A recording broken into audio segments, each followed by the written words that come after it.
मुंह के अंदर अगर सफ़ेद धब्बे या पैचेस दिखते हैं जो कि ल्यूकोप्लेकिया होती है, एंड जब आप इसकी जांच करवाते हो और ये डिटेक्ट होता है कि ल्यूकोप्लेकिया है, तो वैसे में फिर ये क्वेश्चन होता है कि क्या जो ल्यूकोप्लेकिया होती है वो कैंसर में कन्वर्ट होता है, यानी कि कैंसर में बदल जाता है। तो इसे कैसे हम रोक सकते हैं कि ये कैंसर में कन्वर्ट ना हो। हेलो गाइस, कैसे हैं आप लोग? मैं हूँ डॉक्टर कंचन। सो गाइस, आज का जो वीडियो है, आज के वीडियो में हम डिस्कस करने वाले हैं कि अगर आपके मुंह के अंदर ल्यूकोप्लेकिया डिटेक्ट हो चुका है, मुंह के अंदर जो सफेद धब्बे हैं वो ल्यूकोप्लेकिया है, तो वैसे में आपको क्या करना चाहिए, क्या तरीके हैं जिससे अगर आप फॉलो करते हैं तो ये जो सफेद धब्बे हैं वो कैंसर में कन्वर्ट नहीं होंगे। इसी से रिलेटेड आज के वीडियो में हम बात करने वाले हैं। सो गाइस, वीडियो स्टार्ट करने से पहले आप सभी से रिक्वेस्ट है, चैनल पे नए हैं तो चैनल को सब्सक्राइब करिए एंड बेल आइकन को जरूर दबाइए। इससे मेरी जो भी नई वीडियो आएंगी उनका नोटिफिकेशन आपको मिल पाएगा। पहला क्वेश्चन आता है आप लोगों की तरफ से, वो यही आता है कि क्या मैम जो ल्यूकोप्लेकिया होती है वो कैंसर में बदल सकता है? तो यस, जो ल्यूकोप्लेकिया होती है वो कैंसर में कन्वर्ट होता है, क्योंकि गाइस जो ल्यूकोप्लेकिया होती है वो प्री कैंसरस कंडीशन होती है। तो ये कैंसर में कन्वर्ट तो होता है, लेकिन इसके जो चांसेस होते हैं कैंसर में कन्वर्ट होने की वो बहुत कम होते हैं।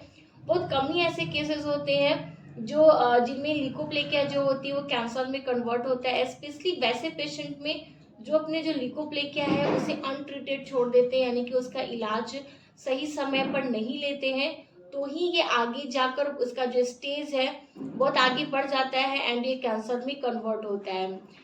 किसी किसी पेशेंट में जो ल्यूकोप्लेकिया होती है 5 से 10 साल तक मुंह में रहता है एज इट इज, बट किसी तरह का प्रॉब्लम क्रिएट नहीं करता है।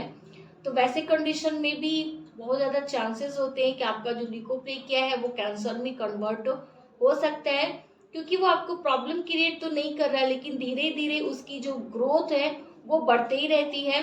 एंड अचानक से जब आपको बहुत ज़्यादा उसके सिम्टम्स महसूस होने लगते हैं, कुछ परेशानियां होने लगती हैं, तब तक उसका स्टेज काफ़ी आगे तक बढ़ जाता है। तो चलिए अब हम ये जान लेते हैं इसके रोकने के क्या तरीके हैं। कैसे अगर हमें ल्यूकोप्लेकिया माउथ के अंदर डिटेक्ट होता है तो हम इसे सेल्फ ट्रीटमेंट क्या करेंगे ताकि जो ल्यूकोप्लेकिया है वो कैंसर में कन्वर्ट ना हो। आज की वीडियो में मैं जो आपको तरीके बताने वाली हूँ वो सेल्फ ट्रीटमेंट है, वो आप खुद से कर सकते हैं। सो गाइस, जो पहला सेल्फ ट्रीटमेंट है जो डेफिनेटली आपको ही करना है वो है अपने हैबिट्स को अवॉइड करने की। अगर आप में हैबिट है टोबैको च्युइंग करने की, या फिर तंबाकू पान मसाला गुटखा खाने की, या फिर आप स्मोकिंग करते हैं, या फिर आप अल्कोहल कंज्यूम करते हैं, तो सबसे पहला जो आपको काम करना है वो है अपने हैबिट को बंद करना है, इन सारी चीज़ों का सेवन बंद करना है। अगर आप तंबाकू गुटखा जैसी चीज़ों का सेवन करते रहेंगे तो जो ल्यूकोप्लेकिया आपके मुंह में सफ़ेद धब्बे की प्रॉब्लम हो रखी है वो कैंसर में डेफिनेटली कन्वर्ट हो जाएगा, क्योंकि ये सारे जो प्रोडक्ट होते हैं वो जो सेल्स होती हैं उससे कैंसर सेल में बहुत फास्ट कन्वर्ट करता है। इसलिए अगर आप में हैबिट है तो सबसे पहले आप अपने हैबिट को बंद कीजिए। इससे गए सेल्फ एग्जामिनेशन भी बहुत ज़रूरी होता है। आपको समय समय पर अपने मुंह को अंदर से चेक करते रहना चाहिए कि इसमें किसी तरह की चेंजिंग तो नहीं हो रही है।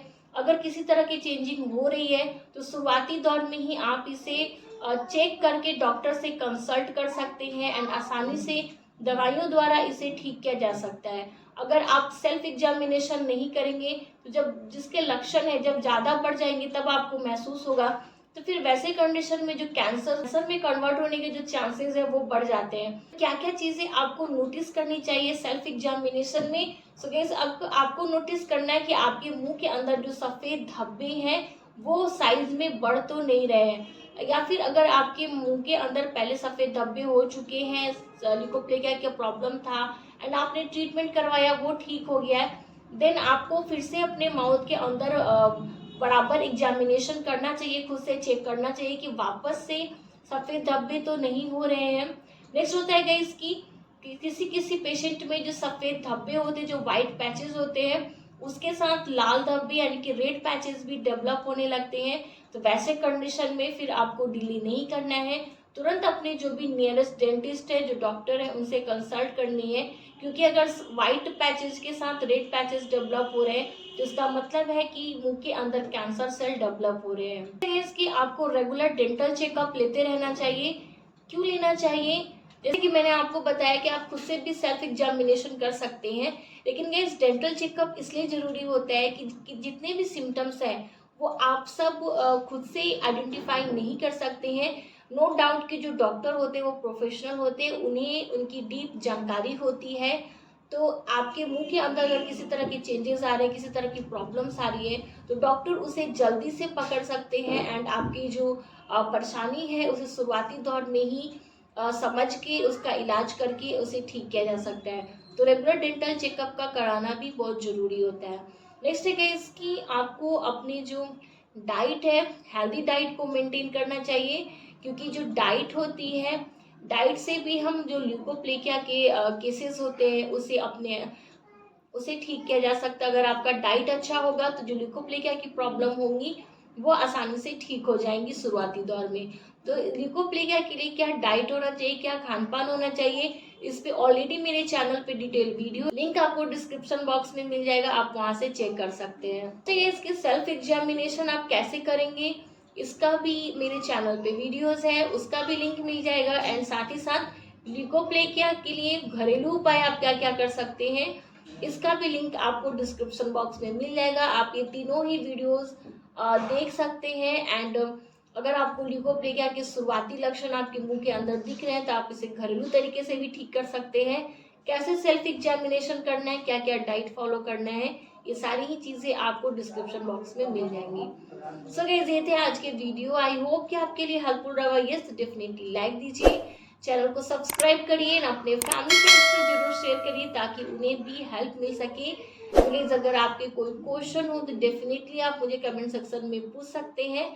जब भी मुझे समय मिलेगा मैं उसका जरूर रिप्लाई करूंगी। तब तक के लिए be healthy and be happy. Bye bye.